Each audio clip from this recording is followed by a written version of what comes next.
2025 December 1 2026 വാഗ്ദത്തത്തിൻ്റെ നിറവേറ്റത്തിൻ്റെ വർഷങ്ങളാണ്. എന്നാൽ ദൈവത്തെ സ്നേഹിക്കുന്നവർക്ക്, നിർണയപ്രകാരം വിളിക്കപ്പെട്ടവർക്ക് സകലവും നന്മയ്ക്കായി കൂടി വ്യാപരിക്കുന്നു എന്ന് നാം അറിയേണ്ടുന്ന വർഷമാണിത്.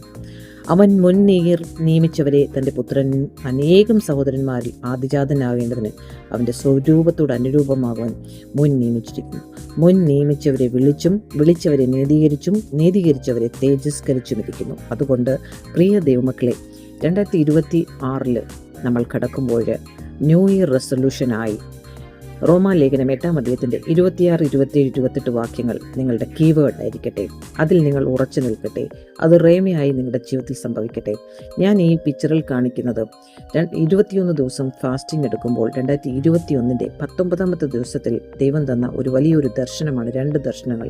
അലർന്ന സിംഹം പോലെ ഈ ഗ്ലോബിനെ വിഴുങ്ങുവാൻ പിശാച് നിൽക്കുമ്പോൾ സിംഹം പോലെ, എന്നാൽ ദൈവത്തിൻ്റെ ഗ്ലോറി അവിടെ നിറഞ്ഞു നിൽക്കുന്നു. എന്നെ ഒരു ദൗത്യം ഏൽപ്പിച്ചു. അനേക ഞാറുകൾ കുറച്ചെടുത്തിട്ട് എൻ്റെ കയ്യിലേക്ക് വിശ്വസ്തയോടെ നിന്നെ ഏൽപ്പിക്കുന്നു എന്ന് പറഞ്ഞു.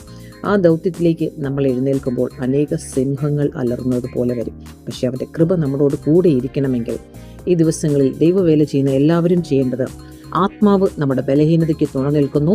വേണ്ടും പോലെ പ്രാർത്ഥിക്കേണ്ടത് എന്തെന്ന് നാം അറിയുന്നില്ലല്ലോ. ആത്മാവ് തന്നെ ഉച്ചരിച്ചുകൂടാത്ത ഞരക്കങ്ങളാൽ നമുക്ക് വേണ്ടി പക്ഷവാദം ചെയ്യുന്നു.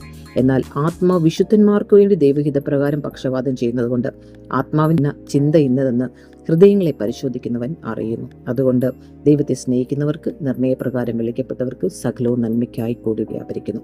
ഈ വർഷത്തിൽ തന്നെ ദൈവം തന്ന വചനമാണിത്. നമ്മളോട് ഇത് പറയുന്നത്, നിങ്ങൾ ഏത് സമയത്തും ആത്മാവിൽ വിധേയപ്പെടുക. ദൈവാത്മാവ് പ്രേരിപ്പിക്കാത്ത ഒരു കാര്യവും നിങ്ങൾ ചെയ്യാതിരിക്കുക. നിങ്ങളുടെ മൈൻഡിൻ്റെ ശബ്ദം കേൾക്കാതെ ദൈവത്തിൻ്റെ ശബ്ദം കേൾക്കുവാനായി നിങ്ങളെ തന്നെ വിട്ടുകൊടുക്കുക.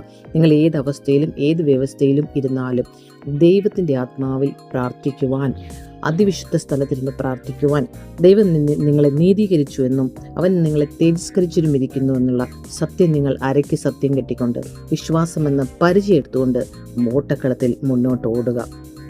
അപ്പോൾ ദൈവത്തെ സ്നേഹിക്കുന്നവർക്ക്, നിർണയപ്രകാരം വിളിക്കപ്പെട്ടവർക്ക് സകലവും നന്മയ്ക്കായി കൂടി വ്യാപരിക്കും. നമ്മളെ അന്ത്യനാളിൽ അവൻ ഉയർപ്പിക്കും.